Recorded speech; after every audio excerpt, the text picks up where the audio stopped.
네, 안녕하세요. 유니크 보이스입니다. 자, 오늘 제가 책을 읽기 전에 이렇게 또 목소리로 인사를 드렸는데요. 제가 오늘 얀센 주사를 맞았어요. 월요일인데, 그래서 목도 약간 잠기고, 그래서, 어떻게 지냈나, 그래도 좀 알려드리고 싶어서 책을 왜 이렇게 업로드가 좀 약간 늦었는지, 그것도 좀 전달해 드리고 싶어서 이렇게 처음에 목소리로 인사를 드렸습니다. 자, 여러분 좀 힘들지만 그래도 책을 읽어보도록 할게요. 오늘 읽어드릴 책은 녹주석 보관입니다. 즐겁게 들어봐 주셨으면 좋겠습니다. 녹주석 보관. 어느 날 아침 나는 창가에 서서 거리를 내려다보다가 말했다. 홈즈, 저기 미친 사람이 하나 내려오는군. 어느 집인지는 몰라도 저런 사람을 혼자 밖으로 내보내다니 정말 씁쓸한 일이네 그려. 내 친구는 안락 의자에서 게으르게 일어나 두 손을 실내복 주머니에 찌른 채 내 어깨 너머로 창밖을 기웃거렸다. 화창한 2월 아침이었다. 전날 잔뜩 내린 눈은 온 세상을 뒤덮은 채 겨울 햇살을 받아 환하게 빛났다. 도로 가운데는 마차들이 지나다닌 탓에 푸석한 갈색 줄이 길게 그어져 있었지만 도로 양쪽과 보도 가장자리에 쌓인 눈더미는 아직도 금방 내린 것처럼 하했다. 잿빛 포석이 깔린 보도는 눈을 깨끗이 쓸어놓기는 했지만 여전히 미끄러워서 위험하기 짝이 없었다. 그 때문인지 보행자는 평소보다 훨씬 적었다. 사실 메트로폴리탄 역 방향으로는 기묘한 행동으로 내 시선을 잡아끈 신사를 제외하면 아무도 없었다. 신사는 50살가량의 나이에 키가 큰데다 살이 쪄서 풍채가 당당하고 이목구비가 뚜렷했다.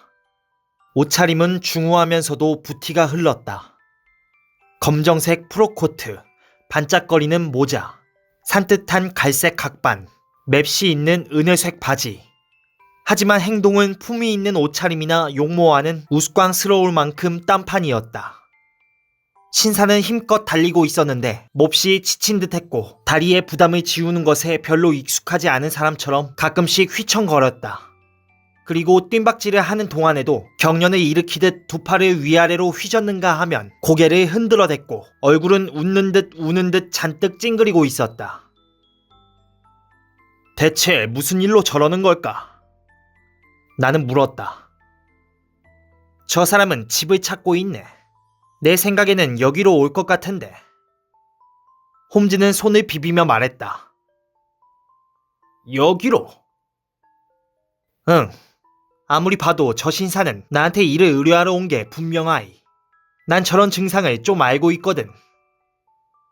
허, 어떤가? 내 말대로지.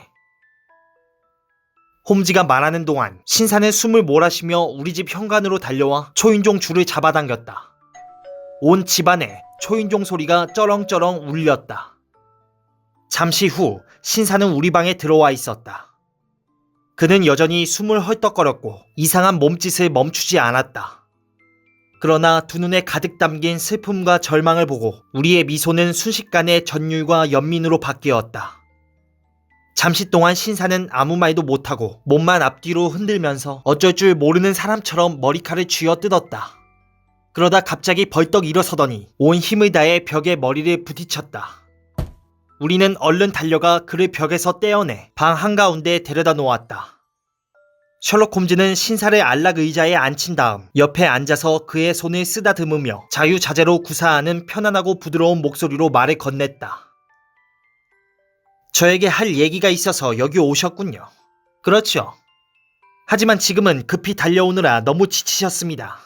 그러니 다시 힘이 날 때까지 가만히 앉아 계십시오. 저는 아무리 사소한 문제라도 기쁜 마음으로 해결해 드리겠습니다. 신사는 1, 2분 정도 숨을 몰아쉬면서 감정을 억누르려고 애썼다. 그리고 손수건으로 이마를 닦은 다음 입을 꾹 다물고 우리 쪽으로 고개를 돌렸다. 틀림없이 날 미쳤다고 생각하겠지. 그가 말했다. 보아하니 큰 고통을 겪고 계신 것 같습니다. 홈즈는 대답했다. 그걸 말해 무엇하겠소. 너무나 갑작스럽게 끔찍한 일을 당하고 나니 제정신이 아니외다. 나는 여태까지 흠없는 인생을 살아왔지만 이제 공개적으로 망신을 당하게 생겼소이다. 개인적인 고통 또한 크지만 그것은 모든 인간의 운명이려니 할 수도 있어. 하지만 그 두 가지를 이토록 지독하게 겪다 보니 내 영혼마저 휘청거리고 있어. 게다가 나 혼자만이 아니오. 이 무서운 사건에서 어떤 해결책을 찾아내지 못한다면 이 나라에서 가장 고귀한 분이 고통을 당하실 거요. 진정하십시오. 홈즈가 말했다. 그리고 당신이 어떤 분이고 대체 어떤 일이 있었는지 차근차근 말해주십시오. 아마 내 이름을 들어본 적이 있을 거요. 나는 스레드 니들가에 있는 홀더 앤 스티븐슨 금융회사의 알렉산더 홀더요. 우리도 그 이름은 잘 알고 있었다. 그는 런던시에서 두 번째로 큰 민간은행의 사장이었다. 무슨 일이 있었기에 런던의 인류 시민이 이런 누추한 곳으로 왕림한 것일까? 우리는 사뭇 궁금증이 치밀어 오르는 걸 느끼면서 손님이 다시 힘을 내어 이야기를 시작하기를 기다렸다. 나 한시가 급하다고 느끼고 있어. 경찰에서 당신의 협조를 받는 게 좋을 것 같다고 했을 때 여기로 바삐 달려온 이유가 바로 그거요. 여기까지 달려왔소. 이런 눈길에서는 마차를 타는 것보다 걷는 게 오히려 빠르니까. 그래서 숨이 찼던 거요. 평소에 운동이라곤 거의 하지 않으니까 말이요. 이제는 좀 괜찮소. 그럼 이제부터 가급적 간단 명료하게 사실을 털어놓겠소. 예금주를 널리 모으고 관계를 돈독히 해서 돈을 끌어 모으는 것도 은행 경영에 중요하지만 수지 맞는 투자처를 찾아내는 것도 그 못지않게 중요한 일이 외다. 그건 두 분도 잘 알고 계실 거요. 그런데 돈을 굴리는 가장 유리한 수단 중에 하나가 대출인데 이때 담보를 잡는 것은 당연한 일이지요. 우리는 지난 몇 년 동안 이쪽 분야에서 상당한 실적을 쌓았소. 많은 귀족 가문에서 그림, 장서 또는 식기류를 담보로 잡히고 우리에게 거액을 대출해갔지요. 어제 아침에 사무실에 앉아 있는데 직원 하나가 명함을 가져왔소. 그 이름을 보고 깜짝 놀랐지요. 그것은 다름 아닌... 아니요. 나는 선생한테도 그 이름이 그저 온 세상이 다 알고 있는 영국에서 가장 높고 고귀한 이름 중에 하나라고 말하는 정도에서 그쳐야겠소. 나는 황송해서 몸둘 바를 몰랐고 그분께서 들어오셨을 때 그렇게 말씀드리려고 했소. 그런데 그분은 내키지 않은 일을 서둘러 끝내고 싶은 사람처럼 곧장 용건을 꺼냈소. 홀더씨, 여기서 돈을 융통해 준다는 얘기를 듣고 왔소. 저희 은행에서는 담보가 괜찮으면 돈을 대출해드립니다. 나는 대답했소이다. 나는 당장 5만 파운드가 필요하오. 그분은 말씀하셨습니다. 물론 그만한 액수의 10배 이상이라도 친구들에게 빌릴 수는 있소. 하지만 일을 공적으로 그리고 스스로 처리하고 싶어서 이렇게 온 거요. 나 같은 위치에 있는 사람이 남의 신세를 지는 것이 현명한 일이 아니라는 건 홀더 씨도 쉽게 이해할 수 있을 거요. 그 돈을 얼마 동안 빌리려고 하시는지요? 나는 여쭈었소.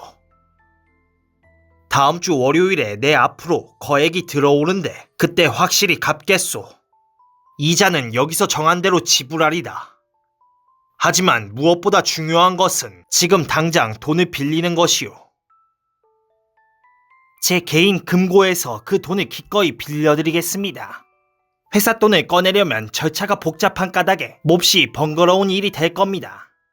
회사 이름으로 대출을 하자면 동업자 때문에라도 신분의 고하를 막론하고 예외 없이 담보를 잡는 절차를 거쳐야 하니까요. 그렇게 하는 게 훨씬 더 좋겠군. 그분은 의자 옆에 놓아두었던 검은 모로코 상자를 꺼내셨습니다. 녹주석 보관에 대한 얘기는 들어봤겠죠. 제국의 귀중한 보물 가운데 하나지요. 나는 말했소. 그렇고 말고.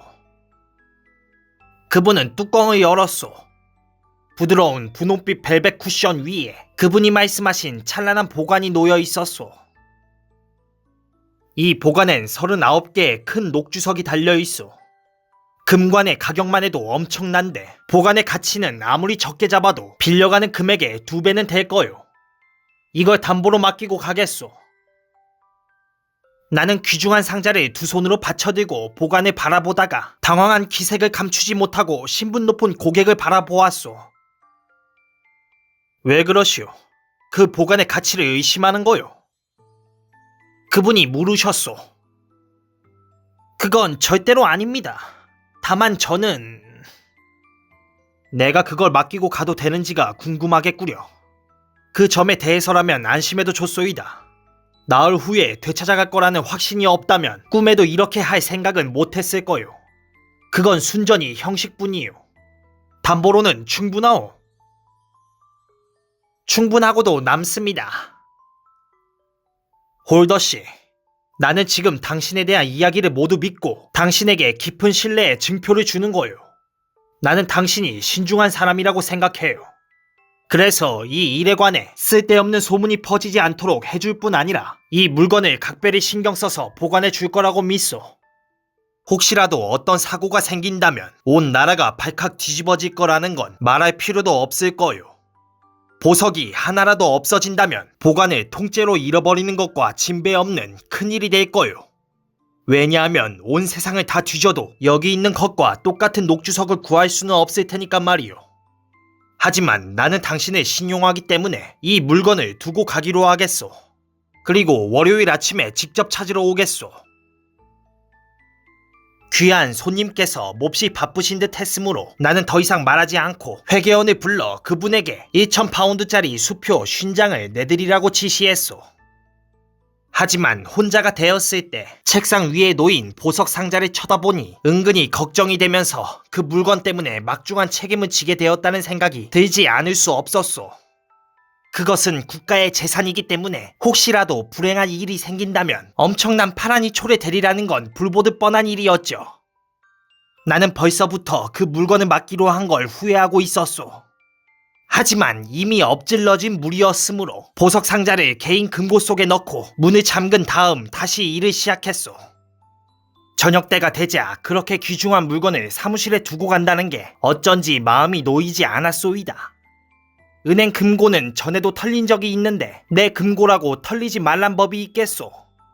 만약 그런 일이 생긴다면 내 입장이 어떻게 되겠소. 그래서 앞으로 며칠 동안은 항상 보석 상자를 갖고 출퇴근하면서 한시라도 곁에서 떼놓지 않기로 작정했소. 그래서 보석 상자를 들고 집까지 마차를 타고 갔소이다.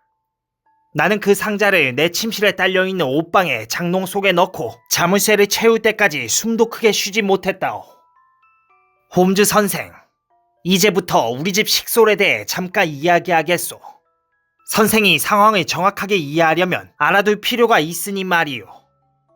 마부와 시동 아이는 집 밖에서 자니까 빼도 될 것 같소. 우리 집엔 하녀가 셋이 있는데 다들 우리 집에 오래 있었고 믿음직해서 의심할 만한 구석이 없소. 그 밖에 루시파라는 심부름하는 하녀가 있는데 우리 집에 들어온 지는 몇 달밖에 안 돼요. 하지만 나무랄 데 없는 추천장을 갖고 온 데다 일하는 게 흠잡을 데가 없소. 한 가지 단점이라면 대단한 미인이어서 쫓아다니는 남자들이 가끔씩 집 근처를 배회한다는 거요.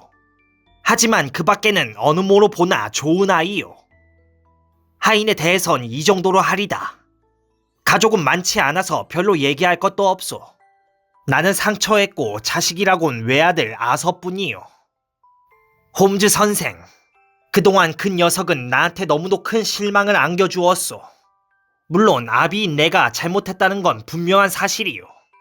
사람들은 내가 자식을 응석바지로 키웠다고 하오. 아마 그 말이 맞을 거요. 사랑하는 아내가 죽은 뒤에 나는 수중에 남은 게 아들뿐이라고 생각했소.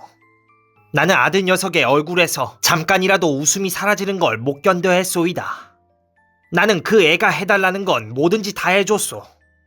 녀석에게 좀 더 엄격하게 대하는 것이 그 애나 나를 위해서 더 좋았을지도 모르겠소.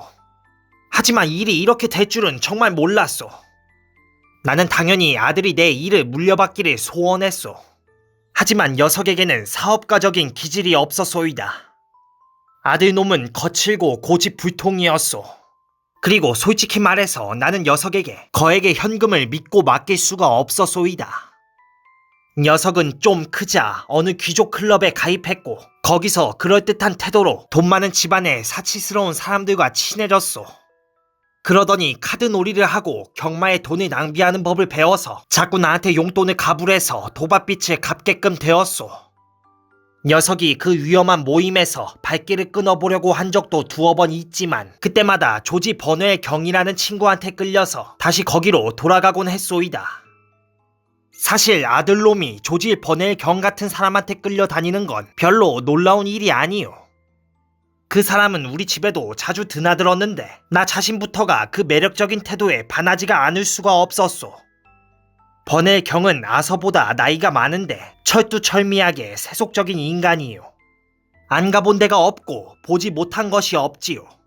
게다가 화술이 뛰어나 듣는 사람의 넋을 빼놓을 정도이고 용모는 조각상 같은 미남이라오. 하지만 그 빛나는 존재에서 떨어져 냉정하게 생각해보면 그 냉소적인 말투며 눈빛이 전혀 믿을 수 없는 사람이라는 걸 마음속 깊이 확신하게 되지요. 그건 나만의 생각이 아니요.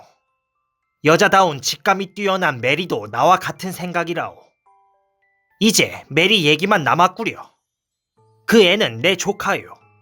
하지만 5년 전에 아우가 죽고 이 세상에 달랑 그 애 혼자 남자 나는 그 애를 양녀로 맞아들였소. 그리고 그날부터 친딸처럼 생각했다오. 그 애는 우리 집에서 햇살 같은 존재예요. 정이 많고 사랑스럽고 아름다운 데다가 집안의 관리자이자 주부로 손색 없는 아이라오. 그렇게 상냥하고 조용하고 부드러운 여자는 없을 거요. 그 애는 내 오른팔이요. 그 애가 없는 집안은 상상도 할 수 없소. 하지만 그 애는 단 한 가지 문제에서 내 뜻을 거슬렀다오. 그 애라면 죽고 못 사는 아들 녀석이 2번이나 청혼했는데 2번 다 거절한 거요. 누군가 그 녀석을 올바른 길로 인도해 줄 수 있는 사람이 있다면 그것은 다름 아닌 메리, 그 애일 거요. 난 그렇게 생각하고 있소. 아설한 녀석이 결혼을 하면 완전히 새 출발을 할 수도 있었어요. 그런데 이제는 너무 늦었소. 돌이킬 수 없이 늦어버린 거요. 홈즈 선생, 한 지붕 밑에 사는 식구들 얘기는 끝났으니 이제는 내 참담한 사연을 이야기하리다. 그날 밤 저녁 식사를 마치고 거실에서 커피를 마시며 나는 아서와 메리에게 그분의 조남만 빼고 있었던 일에 대해 들려주었소. 그리고 귀중한 보물이 바로 우리 집 지붕 밑에 와 있다고 했죠. 그때 커피를 날라온 건 루시파였는데 그 애가 방에서 나간 건 확실하지만 그때 방문이 닫혀 있었는지는 잘 모르겠소. 메리와 아서는 큰 관심을 보였고 그 유명한 보관을 보고 싶어 했지요. 하지만 나는 그걸 꺼내지 않는 편이 낫다고 생각했소이다. 그걸 어디다 두셨어요? 아서가 물었소. 장롱 속에. 오늘 밤 집에 도둑이 들지 않기를 바랄 수밖에 없겠군요. 문을 잠가 놓았다. 그 장롱 문엔 아무 열쇠나 다 들어갈 거예요. 제가 어렸을 때는 골방의 찬장 열쇠로 그 문을 열었으니까요. 그 녀석은 가끔씩 아무 말이나 툭툭 던지는 버릇이 있어서 나는 그 말에 별로 신경 쓰지 않았소이다. 그런데 녀석이 밤에 아주 심각한 얼굴로 내 방으로 따라 들어왔죠. 아버지, 잠깐만요. 녀석은 눈을 내리깔고 말했소. 200파운드만 주시면 안 될까요? 안 된다. 못 줘. 나는 소리를 빽 질렀소. 그동안 너한테 돈 문제에 대해 지나치게 너그러웠다. 아버지는 정말 저한테 고맙게 해주셨어요. 하지만 그 돈이 꼭 필요해요. 그게 없으면 저는 다시는 클럽에 못 나갈 거예요. 그거 참 잘 됐구나. 나는 외쳤지요. 그래요. 하지만 제가 불명예스럽게 클럽에서 나오는 건 원치 않으시겠죠. 그런 치욕은 견딜 수가 없어요. 어떻게든 그 돈을 구해야 해요. 아버지께서 돈을 주시지 않겠다면 다른 방법을 찾아봐야죠. 난 정말 화가 났소이다. 왜냐하면 이번 달만 벌써 그런 요구가 3번째였으니까요. 난 땡전 한 푼 주지 않을 테니까 그런 줄 알아라. 이렇게 소리 지르자 녀석은 인사를 하고 아무 말 없이 방을 나가더군요. 녀석이 나간 뒤에 나는 장롱문을 열고 내 보물이 그대로 있는지 확인한 다음 다시 문을 잠갔소. 그리고 문단속을 할 작정으로 집안을 한 바퀴 돌기 시작했죠. 사실 그건 항상 메리가 해온 일인데 그날은 내가 직접 하는 게 낫다는 생각이 들었소이다. 메리가 홀 옆쪽에 창가에 서 있는 게 보였소. 내가 다가가자 그 애는 창문을 닫아 걸었죠. 그 애는 약간 불안해 보였습니다. 아버지, 루시한테 말이에요. 오늘 밤에 외출을 허락해 주셨어요? 그런 적 없는데. 그 애가 방금 뒷문으로 들어왔어요. 누굴 만나러 쪽문까지 나갔다 온 것 같아요. 하지만 별로 안전한 일이 아니니까 그러지 말라고 해야겠어요. 내일 아침에 네가 그 애한테 말하거라. 아니면 내가 할까? 문 단속은 다 했느냐? 예, 아버지. 그럼 잘 자라. 나는 그 애에게 키스하고 2층에 있는 내 침실로 올라와서 곧 잠이 들었소이다. 홈즈 선생, 나는 사건과 관계 있을 것 같은 건 하나도 빼놓지 않고 얘기하려고 애쓰고 있소. 그래도 뭔가 궁금한 게 있거든 질문하시오. 웬걸요? 아주 조리 있게 말씀하고 계신데요. 이제부터 하는 이야기는 더욱 그렇게 들렸으면 좋겠소이다. 난 원래 잠을 깊이 자는 사람은 아니오만 마음이 불안해서 그런지 그날은 평소보다 더 얕은 잠이 들었소. 그런데 밤 2시쯤 됐나 집안에서 무슨 소리가 들려서 잠이 깼소이다. 내가 잠에서 완전히 깬 다음에는 그 소리가 들리지 않았지만 또 어디선가 살그머니 창문 닫히는 소리가 들린 것 같았소. 나는 귀를 쫑긋 세우고 가만히 누워 있었소. 그런데 놀랍게도 갑자기 옆방에서 작은 발자국 소리가 들려왔소. 두려운 생각에 가슴이 뛰었지만 나는 침대에서 빠져나와 옷방 앞으로 다가가 방 안을 엿보았소. 아서! 나는 비명을 지르다시피 했소. 이 나쁜 놈! 이 도둑놈! 감히 그 보관에 손을 대! 나는 불꽃을 줄여놓은 등잔에 들어 올렸소. 가련한 자식놈은 잠옷바람으로 방 안에 서 있었소. 두 손에는 보관을 들고 말이요. 녀석은 그걸 비틀고 있는 것 같았소. 아니, 힘껏 구부리고 있었다고 해야 하나. 녀석은 내 고함 소리를 듣고 놀라서 보관을 떨어뜨리더니 죽은 사람처럼 창백해졌소. 나는 재빨리 보관을 집어들고 살펴보았소이다. 녹주석 3개가 달려있던 금판 하나가 통째로 없어졌소. 이 몹쓸 녀석 같으니라고! 나는 분노에 눈이 뒤집혀서 고래고래 악을 썼소이다. 네가 이걸 부서뜨렸구나. 너 때문에 나는 이제 영원히 얼굴을 들고 다닐 수 없게 됐다. 훔친 보석들은 어디 있느냐? 훔쳤다고요? 녀석이 맞서 소리 질렀소. 그래, 이 도둑놈아! 나는 녀석의 어깨를 잡아 흔들면서 병력같이 고함을 쳤소이다. 없어진 건 없어요. 없어진 게 있을 리가 없죠. 녀석이 말했죠. 보석 3개가 없어졌다. 너는 그게 어디 있는지 알고 있겠지. 네 녀석을 도둑에다가 거짓말쟁이라고 불러주랴. 네가 하나를 더 뜯어내려고 기쓰는 걸 내가 못 본 줄 알고. 저도 아버지한테 욕을 먹을 만큼은 먹었어요.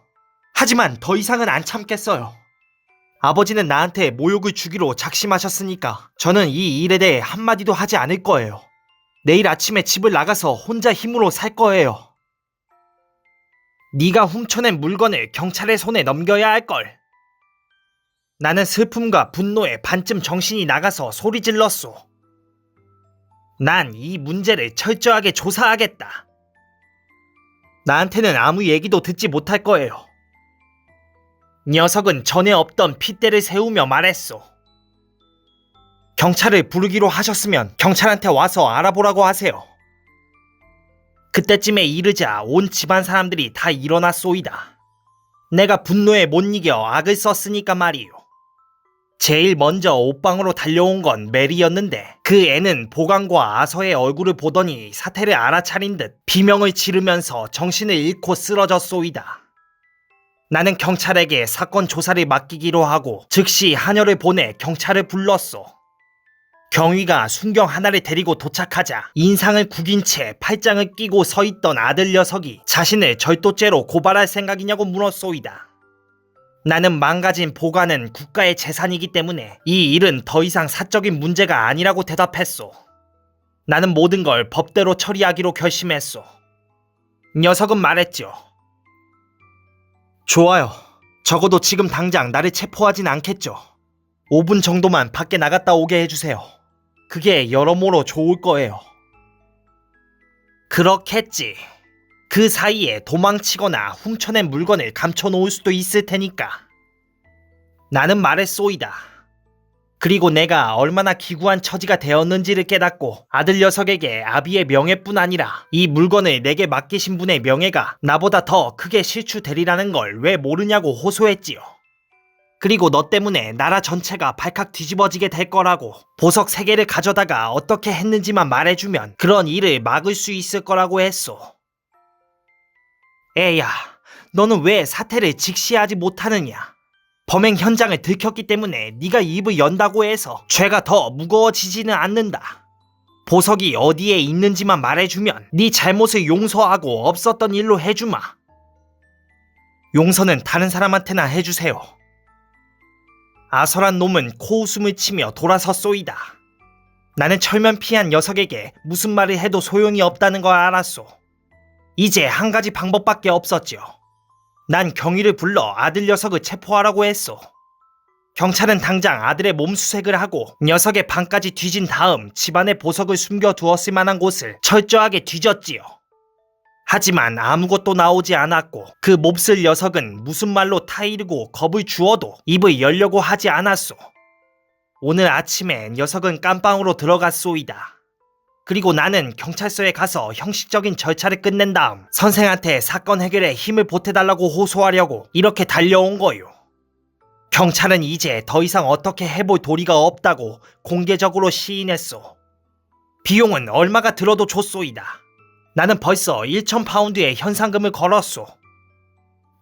하나님, 이제 어찌해야 합니까? 난 하룻밤새 명예와 보석과 자식을 잃어버렸소. 난 이제 어쩌면 좋소. 그는 손으로 머리를 짚고 몸을 앞뒤로 흔들며 슬픔을 가누지 못하는 아이처럼 혼잣말을 중얼거렸다. 셜록 홈즈는 이마를 찌푸린 채 난로불을 응시하며 몇 분간 묵묵히 앉아있다가 물었다.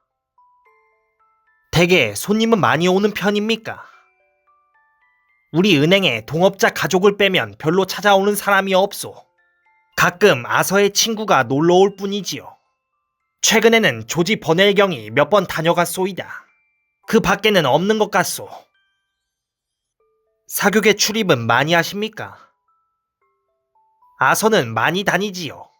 메리하고 나는 그런 걸 별로 좋아하지 않기 때문에 주로 집에만 있소이다. 젊은 처녀가 집에서만 지낸다니 좀 뜻밖이군요. 본래 조용한 성품을 타고난 아이니까. 게다가 나이가 적지 않소. 올해로 벌써 24이라오. 홀더 씨가 말씀하신 걸로 봐서는 메리 양도 이번 일로 큰 충격을 받은 것 같습니다만. 말도 마시오. 그 애는 나보다 더하다오. 두 분 다 아서군이 보석을 훔쳤다고 생각하시는 겁니까? 녀석이 보관에 들고 있는 걸 내 눈으로 똑똑히 봤는데 어떻게 그러지 않을 수 있겠소? 저는 그게 결정적인 증거라고 생각하지는 않습니다. 보관의 나머지 부분에도 상처가 남아 있습니까? 그렇소. 찌그러져 있었소. 그럼 홀더 씨는 아드님이 찌그러진 걸 펴려고 했을지도 모른다고 생각하지 않으십니까? 우리 부자를 그렇게 생각해 주시니 말씀만으로도 고마운 일이요. 하지만 이 일은 그렇게 간단치가 않소. 대체 그 녀석이 거기서 무얼 하고 있었단 말이요. 지가 결백한다면 왜 말을 못한단 말이요. 그렇습니다. 그런데 아드님에게 죄가 있다면 왜 거짓말을 꾸며내지 않았을까요? 제가 보기에 아드님의 침묵은 어느 쪽에도 다 해석이 가능한 것 같습니다. 이 사건에는 기묘한 점들이 몇 가지가 있습니다. 경찰은 홀더 씨를 잠에서 깨운 그 소리가 뭐라고 생각하고 있습니까? 경찰에선 그게 아서가 자기 방문을 닫을 때 난 소리일 거라고 생각하고 있어. 거참 말이 되는 소리군요. 큰 죄를 지으려는 사람이 집안 식구가 깨도록 소리나게 방문을 닫았다는 거죠. 그럼 그 보석의 행방에 대해선 뭐라고 말하고 있습니까? 경찰에선 여태껏 보석을 찾으려고 나무벽도 두들겨보고 가구도 몽땅 뒤지고 있소이다. 집 밖을 찾아볼 생각은 했습니까? 그렇소. 그 사람들은 수사에 열과 성을 다하고 있소이다. 벌써 정원 전체를 샅샅이 뒤졌으니까요. 이 사건이 홀더 씨나 경찰에서 처음 생각했던 것과 완전히 다르다는 걸 아직 모르시겠습니까? 다른 사람들의 눈에는 아주 간단해 보일지 몰라도 제 눈에는 아주 복잡한 사건으로 보입니다. 홀더 씨의 설명을 자세히 들여다보기로 하죠. 당신은 아드님이 밤중에 자다 말고 위험을 무릅쓰고 아버지의 옷방으로 가서 장롱을 열고 보관을 꺼내고 보관의 작은 부분을 힘들여 떼냈다고 생각하고 계십니다. 그리고 39개의 보석 중 3개를 어딘가 다른 곳에 아무도 찾아내지 못할 만큼 기막힌 솜씨로 숨겨놓고 36개의 보석이 달린 나머지 부분을 갖고 아버지의 옷방으로 다시 돌아왔다고 말씀하고 계십니다. 들킬 위험을 무릅쓰고 말이죠. 자, 그게 말이 되는 얘기일까요? 하지만 그게 아니면 뭐란 말이요? 은행가는 절망적인 몸짓을 하며 외쳤다. 아들놈의 동기가 순수했다면 왜 자기 행동에 대해 해명을 못한단 말이요? 그 질문에 답하는 것이 우리의 역할입니다. 홈즈는 대답했다. 홀더씨, 괜찮으시다면 지금 같이 스트리트 햄으로 갔으면 합니다. 1시간 정도 현장을 자세히 보고 싶으니까요. 내 친구는 내가 같이 가야 한다고 우겼고 나는 두말 없이 따라 나갔다. 손님의 얘기를 듣고 나서 호기심과 동정심이 마음속에서 한껏 부풀어 올랐던 것이다. 고백컨대 나는 가엾은 아버지의 생각과 비슷할 정도로 그 아들이 범인처럼 여겨졌다. 하지만 홈즈의 판단력을 깊이 신뢰하고 있었고 그가 은행가의 설명을 받아들이지 않는 한 분명히 희망은 있다고 생각했다. 런던 남부의 교회를 향해 가는 동안 홈즈는 거의 한마디도 하지 않고 고개를 숙이고 모자를 푹 눌러 쓴 채 깊은 생각에 잠겨 있었다. 손님은 홈즈의 말에서 희망의 빛을 엿보자 새로운 용기를 얻은 듯했다. 그는 나를 상대로 은행 일에 관해 이런저런 얘기를 늘어놓기까지 했다. 우리는 잠깐 기차를 탔고 그보다 더 잠깐 걸어서 페어뱅크, 즉 대은행가의 수수한 저택에 도착했다. 페어뱅크는 도로에서 약간 들어간 곳에 있는 흰색의 커다란 석조 건물이었다. 잔디밭에는 눈이 쌓여 있었고 마차가 다니는 2차선 진입로가 2개의 철문 앞까지 뻗어 있었다. 오른쪽에는 작은 잡목숲이 있었고 도로에서 주방문 앞까지 깔끔한 관목 울타리 사이로 비좁은 길이 나 있었다. 그것은 장사꾼들이 드나드는 길이었다. 왼쪽으로는 마구간으로 가는 길이 있었는데 그것은 다니는 사람들이 드물긴 해도 사유지가 아닌 공공도로였다. 홈즈는 우리를 현관 앞에 세워두고 천천히 걸어서 집을 한 바퀴 돌았다. 그리고 앞마당을 가로질러서 장사꾼들이 다니는 길로 가더니 정원을 한 바퀴 돌아 마구간 길로 접어들었다. 시간이 한참 걸렸으므로 홀더 씨와 나는 식당으로 들어가 난로가에서 홈즈가 오기를 기다렸다. 둘이 말없이 앉아있는데 문이 열리더니 젊은 숙녀가 들어왔다. 보통을 넘는 키에 몸매가 호리호리한 숙녀는 창백한 얼굴 때문에 검은 머리와 검은 눈동자가 유난히 돋보였다. 나는 여자의 얼굴이 그렇게 무섭도록 창백한 것은 처음 보았다. 입술도 핏기 없이 창백했지만 두 눈은 울어서 붉게 충혈돼 있었다. 그녀가 조용히 방으로 들어올 때 나는 오늘 아침에 은행가에서 느꼈던 것보다 더한 슬픔을 감지할 수 있었다. 하지만 놀랍게도 그녀는 무서운 자제력을 발휘하고 있었는데 대단히 강한 성격을 가진 여성임에 틀림없었다. 그녀는 나를 거들떠 보지도 않고 곧장 백부에게 다가가 부드럽게 머리를 감싸 안았다. 아버지, 오빠를 풀어주라고 말씀하고 오셨겠죠? 예. 그녀는 물었다. 아가, 그건 안 되는 일이다. 이 문제는 철저하게 조사해야 하니까. 하지만 저는 오빠가 죄가 없다고 생각해요. 여자의 직감이란 게 있으니까요. 아버지는 아무 잘못 없는 오빠한테 그렇게 가혹하게 대하신 걸 후회하실 거예요. 걔한테 아무 죄가 없다면 대체 왜 말을 못하는 게냐? 그건 모르죠. 아버지한테 의심받는 게 너무 화가 나서 그런 게 아닐까요? 그 녀석이 보관에 들고 있는 걸 내 눈으로 봤는데 어떻게 의심을 안 하겠느냐? 하지만 그냥 보고 싶어서 들고 있었는지도 모르죠. 오빠한테 죄가 없다는 제 말을 그냥 믿어주세요. 이번 일은 그냥 접어두시고 더 이상 아무 말 하지 마세요. 오빠가 감옥에 있다고 생각하니 너무 끔찍해요. 난 보석을 되찾을 때까지 이번 일을 접어둘 수가 없다. 아무렴. 애야, 너는 아서 걱정 때문에 이 아비한테 얼마나 무서운 일이 생길지는 생각을 못하고 있구나. 난 문제를 덮어두는 대신에 사건을 좀 더 철저히 조사하기 위해 런던에서 신사 한 분을 모셔왔단다. 이분인가요? 메리 양은 나를 돌아보며 물었다. 아니, 이분의 친구분이시지. 그분은 혼자 조사하고 싶어 하신다. 지금은 마국간 길을 돌아보고 계시지. 마국간 길이요? 메리 양은 의아한 듯 검은 눈썹을 치켜 올렸다. 대체 거기서 무엇을 찾으려고 하시는 걸까요? 저분이시군요. 선생님은 아서 오빠한테 아무 죄도 없다는 제 느낌이 옳다는 걸 증명해 주시리라 믿어요. 저도 아가씨와 전적으로 같은 의견이고, 그리고 저 역시 우리가 그런 사실을 증명해 낼 수 있다고 믿습니다. 홈즈는 이렇게 대답하고 깔개 있는 곳으로 되돌아가 신발에 묻은 눈을 털었다. 지금 저와 말씀을 나누신 분이 메리 홀더 양이라고 사료됩니다만 한두 가지 질문을 드려도 될까요? 물론이죠. 이 끔찍한 문제를 해결하는 데 도움이 된다면 기꺼이 협력하겠어요. 지난 밤에 아무 소리도 못 들으셨습니까? 예. 백부가 큰 소리로 고함을 지르시기 전까지는요. 저는 그 소리를 듣고 나왔답니다. 메리 양은 어젯밤에 문단속을 했습니다. 창문은 다 잠갔나요? 예.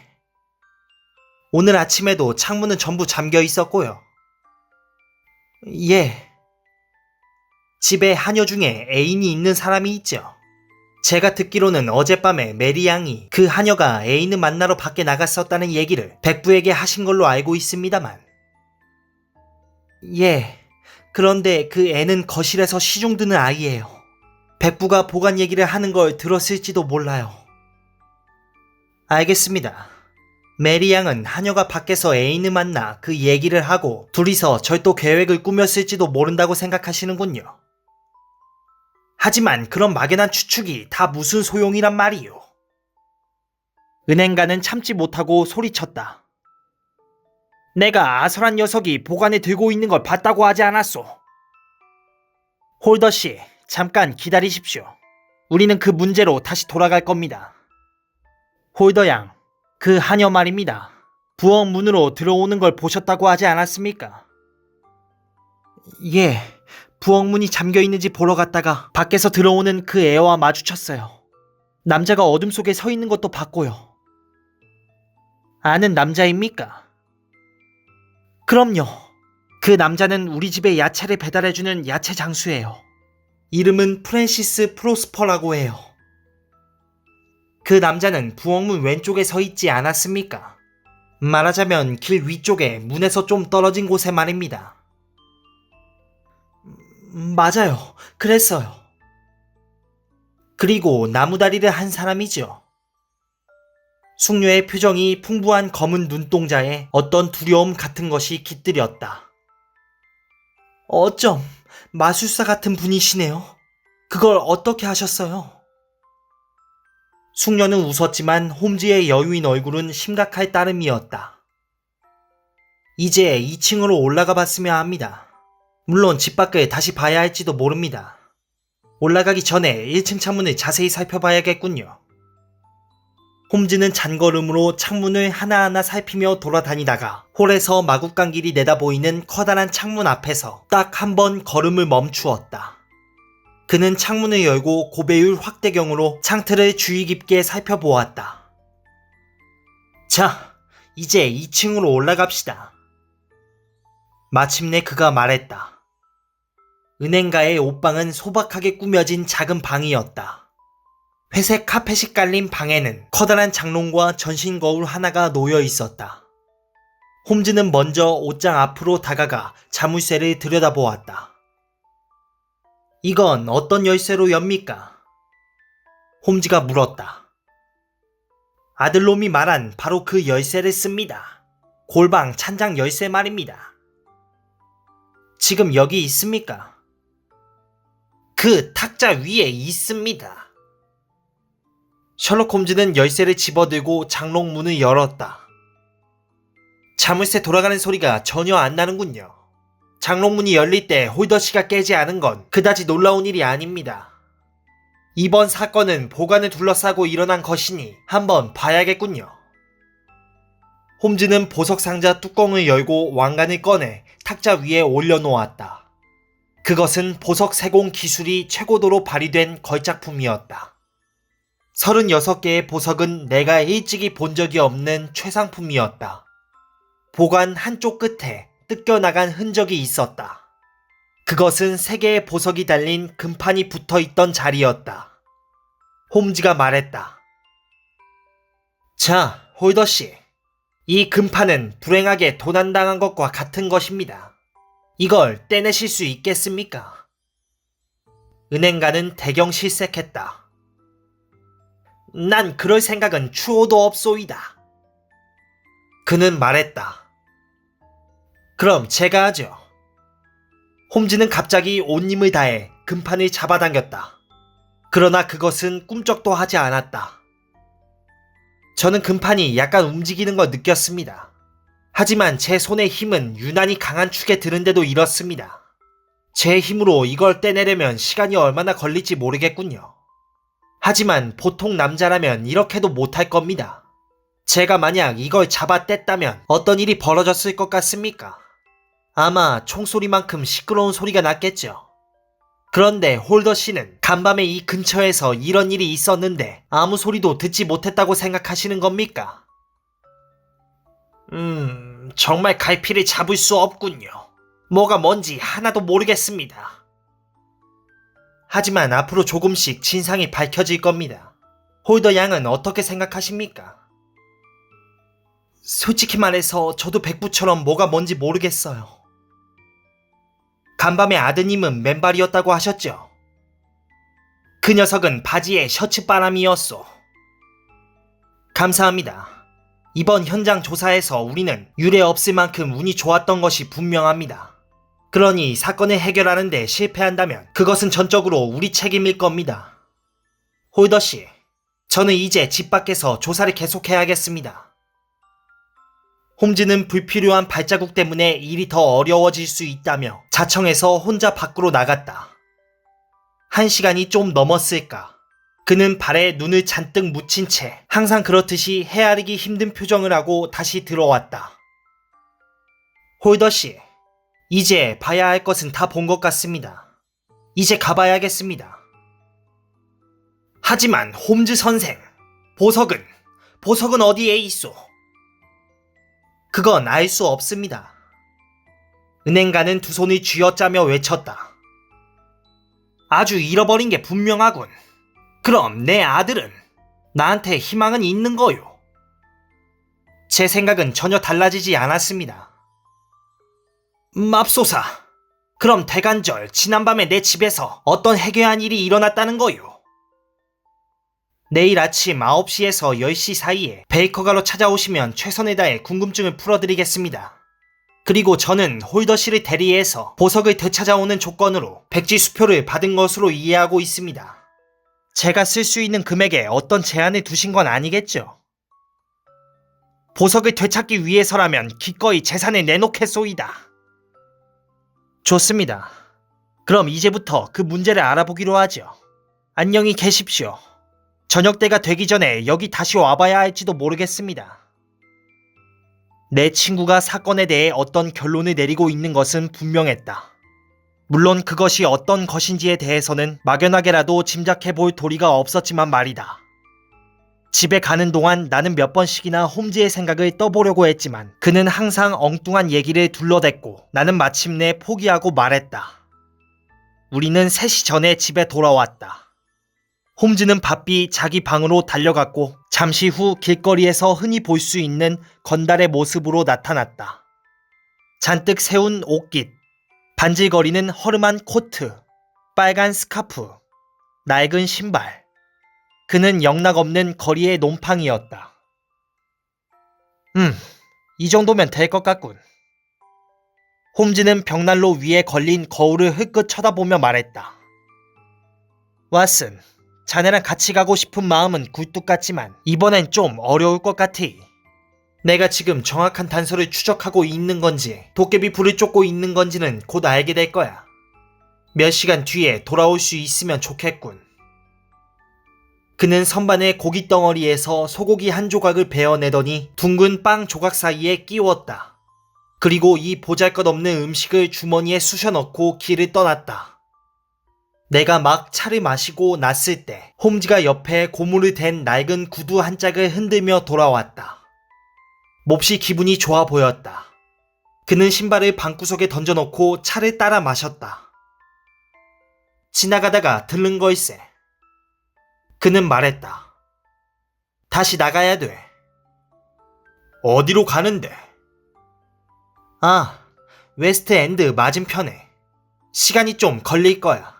늦을 테니까 기다리지 말고 먼저 자게. 일은 잘 되고 있나?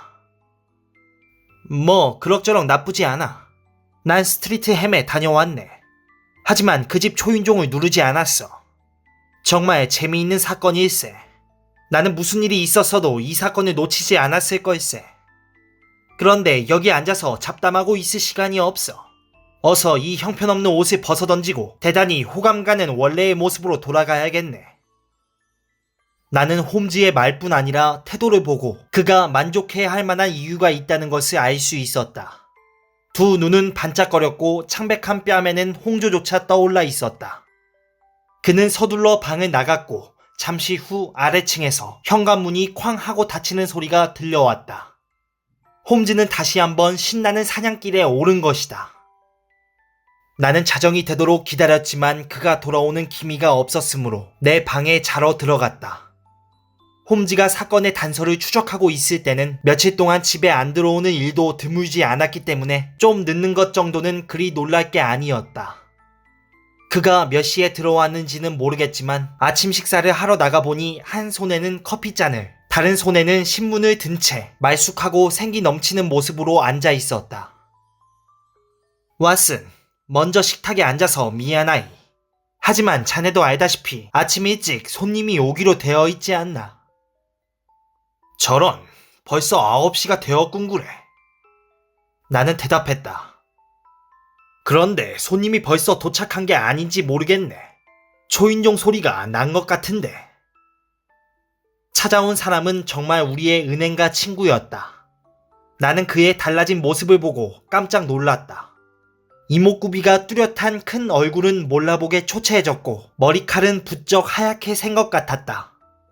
의뢰인은 피로와 무력감이 가득한 표정으로 들어섰는데 어제 아침에 야단법석을 떨던 때보다 더 고통스러워 보였다. 그는 내가 밀어놓은 안락 의자에 무너지듯 털썩 주저앉았다. 내가 이렇게 혹독한 시련을 당해야 할 만큼 잘못한 게 뭔지 모르겠구려. 이틀 전까지만 해도 나는 근심 걱정이라고는 모르는 행복하고 유복한 사람이었소. 이제 명예는 땅에 떨어지고 외롭기 짝이 없는 신세가 되었소. 슬픔은 다른 슬픔을 동무해 오는 모양이요. 조카 메리가 날 버렸소이다. 홀더 씨를 버렸다고요? 그렇소. 오늘 아침에 일어나 보니 그 애 침대에는 사람이 들어가 잔 흔적이 없고 방은 텅 비어 있었소. 그리고 홀의 탁자 위에 내 앞으로 쓴 편지 한 장이 놓여 있었소. 난 간밤에 그 애한테 네가 아서하고 결혼해 주었더라면 만사가 다 잘 풀렸을 거다 라고 넋두리 했소. 내가 그런 소리를 한 건 슬픔에 겨워서였지 그 애한테 화가 나서 그랬던 건 아니었다오. 그런데 내가 너무 생각 없는 소리를 했나보. 그 애가 남긴 편지가 바로 이거요. 사랑하는 백부께, 백부께 괴로움만 끼쳐드린 것 같습니다. 제가 달리 행동했다면 이토록 불행한 일은 없었을 테지요. 이런 생각을 하고 있으면서 백부와 한 지붕 아래 다시 행복하게 살 수는 없을 것 같습니다. 이제 백부 곁을 영원히 떠날 때가 된 것 같아요. 저의 앞날에 대해서는 염려하지 마세요. 준비는 되어 있으니까요. 그리고 무엇보다 저를 찾지 마세요. 그래봤자 소용없겠지만 그건 저를 위하는 일이 아닙니다. 살아서건 죽어서건 언제까지나 백부를 사랑하는 메리 올림. 홈즈 선생, 대관절 이게 무슨 뜻이요? 혹시 자살하겠다는 건 아니겠죠? 아닙니다. 절대로 그런 건 아닙니다. 어쩌면 이게 가장 나은 해결책인지도 모르겠습니다. 홀더씨, 이제 괴로운 시간은 끝났습니다. 그게 무슨 말이요? 선생은 무슨 얘기를 들으셨구려? 뭔가를 알고 있구려? 보석은 어디 있소? 보석 하나에 1,000파운드가 지나친 금액이라고 생각하지는 않으시겠죠? 그 10배라도 지불하겠소. 그럴 필요는 없습니다. 3,000 정도면 문제는 해결됩니다. 그리고 얼마간의 현상금도 있는 걸로 알고 있는데요. 수표책은 갖고 계십니까? 펜은 여기 있습니다.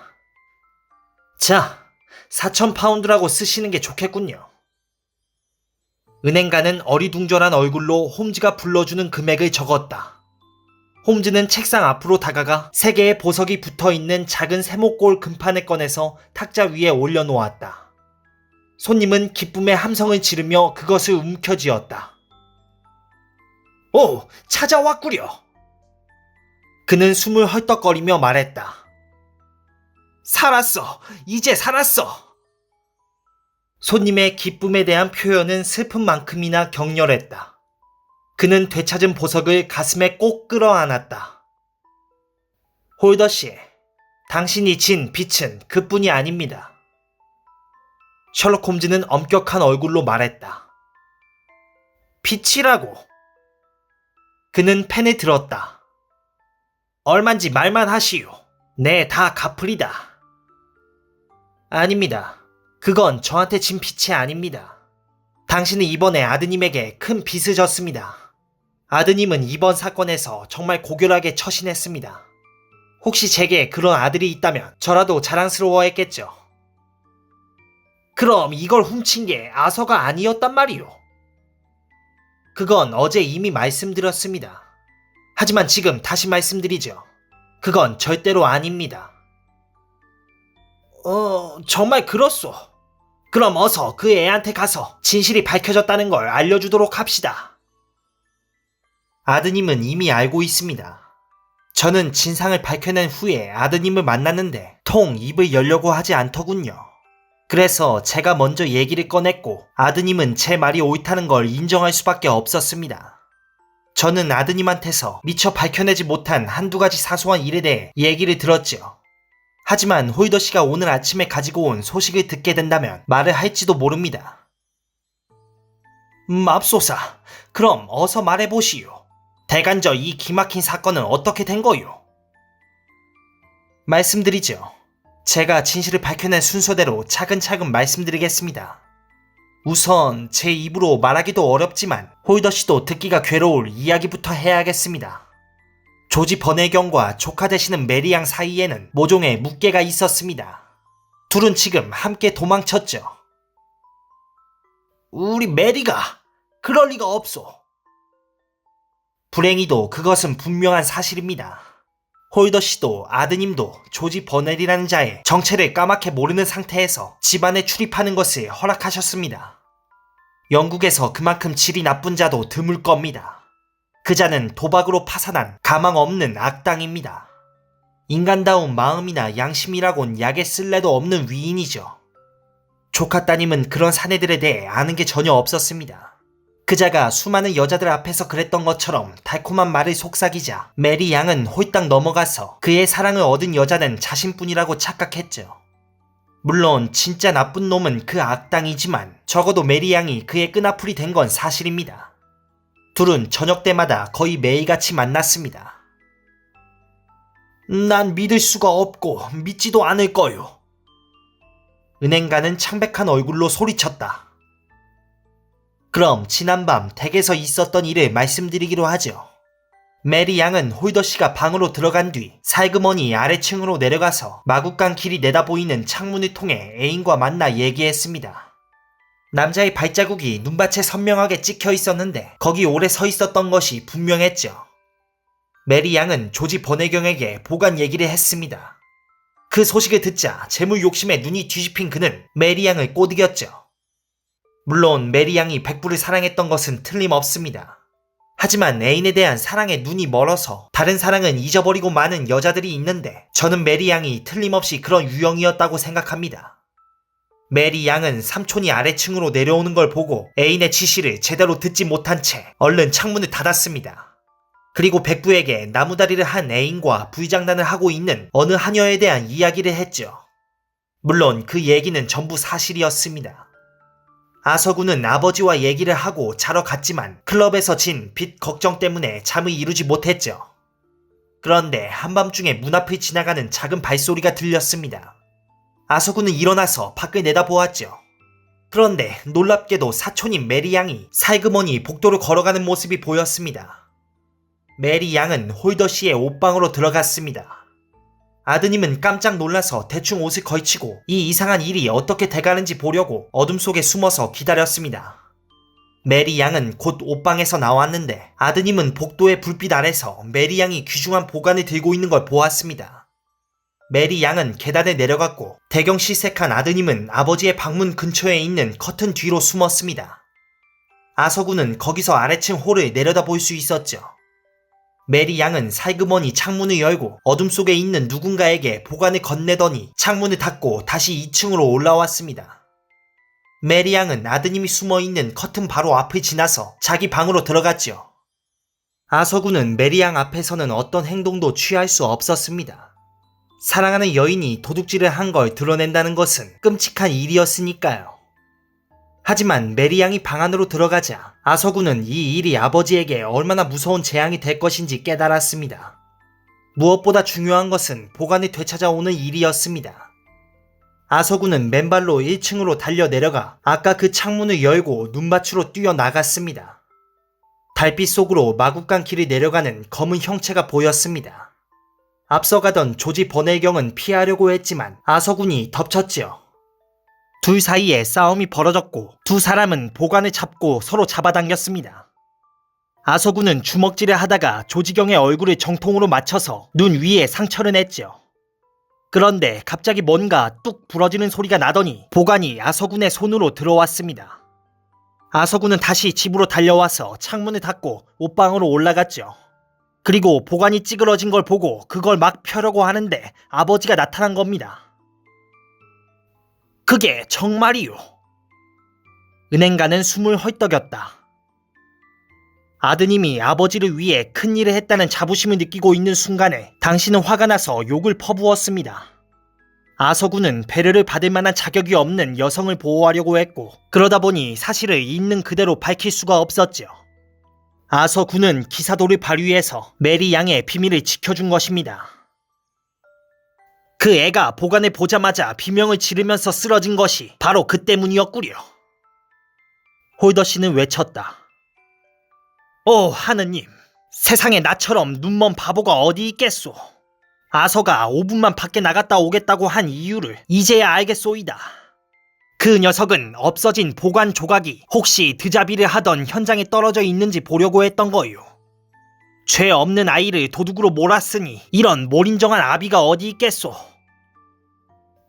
저는 홀더 씨의 집에 도착하자마자 집 주위를 돌며 눈 속에 남아있는 발자국을 아주 주의 깊게 살펴보았죠. 전날 저녁에 눈이 내린 다음에 꽁꽁 얼어붙어서 모든 흔적이 그대로 남아있을 거라는 걸 알고 있었으니까요. 저는 장사꾼들이 다니는 길을 걸어보았지만 길은 발자국 투성이어서 도저히 어느 게 어느 건지 구별할 수 없었습니다. 그런데 길에서 좀 떨어져 있는 곳에 부엌문 근처에서 한 여자가 어느 남자와 얘기하고 서 있던 흔적을 발견했죠. 남자의 다리 한쪽이 둥근 자국뿐인 걸 봐서 나무다리를 한 남자가 틀림없었습니다. 난 두 사람이 얘기를 하다가 방해를 받았다는 사실까지 알 수 있었죠. 여자가 재빨리 문 쪽으로 달려간 흔적이 있었으니까요. 그건 여자의 발끝이 움푹 들어간 대신에 가볍게 발꿈치가 들려있는 걸 보고 알 수 있었죠. 나무다리는 잠깐 기다리다가 돌아갔습니다. 저는 그때 이 두 남녀가 홀더 씨께서 이미 언급하신 그 하녀와 애인일지 모르겠다고 생각했는데 그것은 나중에 사실로 밝혀졌죠. 저는 정원을 한 바퀴 돌았지만 경찰의 것이 분명한 어지러운 발자국밖에는 없었습니다. 하지만 마구간 길로 접어들자 아주 길고 복잡한 이야기가 눈 속에 새겨져 있었습니다.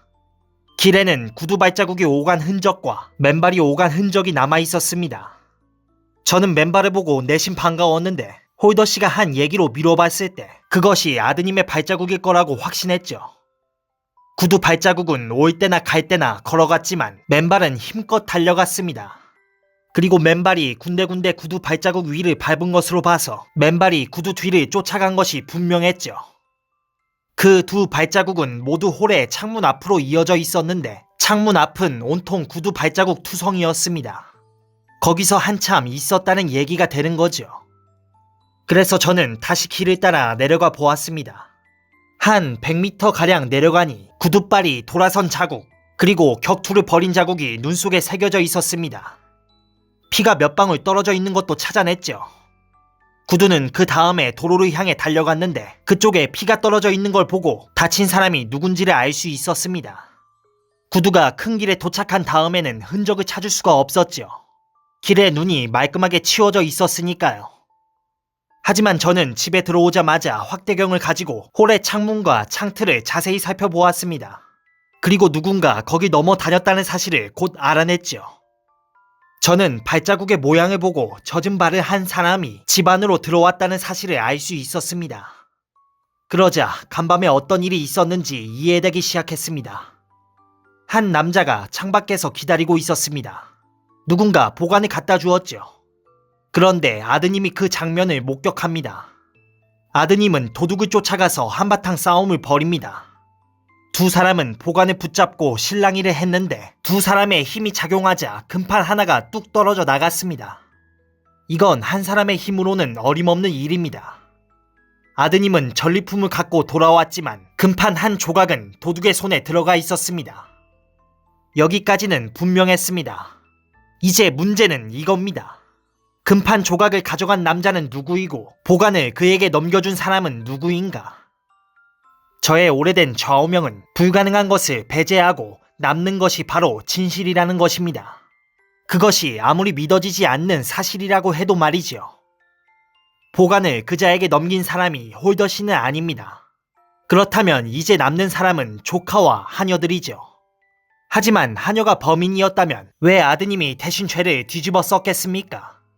그건 도저히 말이 안 되는 얘기지요. 하지만 아드님이 사촌 동생을 사랑했다는 사실에 비춰볼 때 아드님이 메리 양의 비밀을 지켜주려고 했다는 것은 이야기가 됩니다. 그 비밀이 너무도 치욕적인 것이었기 때문에 아드님은 더욱 기를 쓰고 비밀을 지켜준 겁니다. 또 메리 양이 저녁 때 창가에 서 있었고 나중에 보관해보고 기절했던 일은 제 추리가 옳다는 것을 확인해준 것이었죠. 그럼 공범은 누구일까요? 메리 양이 백부에게 느끼고 있었을 사랑과 감사의 정을 망각하게 할 수 있는 사람이 애인 말고 또 누가 있겠습니까? 저는 두 분이 밖에 나가서는 일이 별로 없다는 걸 알고 있습니다. 또 집에 찾아오는 친구들도 많지 않습니다. 그런데 그 중에 조지 버넬경이 있습니다. 저는 그 이름이 여자들 사이에서 악명을 떨치고 있다는 사실을 이미 알고 있었습니다. 보석을 가지고 달아난 구두 발자국의 주인공은 조지 버넬임에 틀림없었지요. 그자는 아서군이 자신의 얼굴을 봤어도 메리 양을 생각해서 사실을 밝히지 못할 거라고 뻔뻔스럽게 생각했을지도 모릅니다. 그 다음에 제가 어떤 행동을 취했을지는 대충 짐작하실 수 있을 겁니다. 저는 할 일 없는 건달처럼 차리고 조지 버넬의 집을 찾아가서 그 집 하인과 안면을 텄습니다. 그리고 주인이 어젯밤에 머리가 깨져서 왔다는 거 알았죠. 나중에는 집주인의 헌 신발 한 켤레를 6실링을 주고 살 수 있었습니다. 저는 그걸 들고 스트리트 햄으로 가서 그 신발이 길에 남아있는 발자국과 정확하게 일치한다는 걸 확인했습니다. 난 어제 저녁 때 더러운 불황자 하나가 마구간 길에서 어슬렁거리는 걸 봤소. 홀더 씨가 말했다. 잘 보셨군요. 그게 바로 저였습니다. 저는 범인을 확인한 다음에 집에 와서 옷을 갈아입었습니다. 그때 저의 역할은 상당히 미묘했죠. 왜냐하면 스캔들이 일어나는 걸 막기 위해서 범인을 기소하는 일은 피해야 했으니까요. 게다가 그 교활한 악당은 우리가 그런 이유 때문에 자신을 섣불리 건드리지 못하리라는 걸 훤히 깨고 있었습니다. 저는 그자를 찾아갔습니다. 물론 그는 처음에는 딱 잡아댔죠. 하지만 내가 사실을 조목조목 들이대자 고래고래 소리를 지르더니 벽에서 호신용 지팡이를 내렸습니다. 하지만 저는 그자의 사람됨에 대해서 속속들이 알고 있었기 때문에 지팡이를 휘두르기 전에 미리 준비해간 권총을 머리에 들이댔죠. 그러니까 좀 이성을 되찾더군요. 저는 조지경에게 문제의 보석을 개당 1,000파운드에 사겠다고 했습니다. 그러자 그는 처음으로 비통한 표정을 짓더군요. 빌어먹을, 세 개를 전부 600에 넘겼으니. 저는 조지경에게 경찰에 고발하지 않겠다고 약속하고 보석을 산 사람의 주소를 알아냈습니다. 그리고 그 자리 찾아가서 흥정 끝에 개당 1,000파운드의 보석을 사들였죠. 그리고 아드님을 찾아가서 모든 일이 잘 풀렸다고 말해주었습니다. 정말 고된 하루 일을 마치고 침대에 누운 것은 2시가 다 됐을 무렵이었습니다. 선생이 온종일 수고한 덕분에 엄청난 스캔들이 영국을 뒤흔드는 걸 막을 수 있었소. 은행가는 일어서며 말했다. 무슨 말로 감사해야 할지 모르겠구려. 이 은혜 절대로 잊지 않겠소. 선생의 놀라운 솜씨는 소문으로 들은 것 이상이었소. 이제 나는 아들놈에게 달려가서 아비의 잘못을 진심으로 사과해야겠소이다. 선생에게 들은 가엾은 메리 얘기는 가슴속 깊이 묻어두겠소. 선생의 솜씨로도 지금 그 애가 어디 있는지 알아내지 못할 테니. 이것만은 분명합니다. 홈즈는 대답했다. 조지 버넬경이 있는 곳에 메리 양이 있다는 것입니다. 또 메리 양이 자신이 지은 죄에 대해 조만간 뼈저린 값을 치르게 되리라는 점도 말입니다.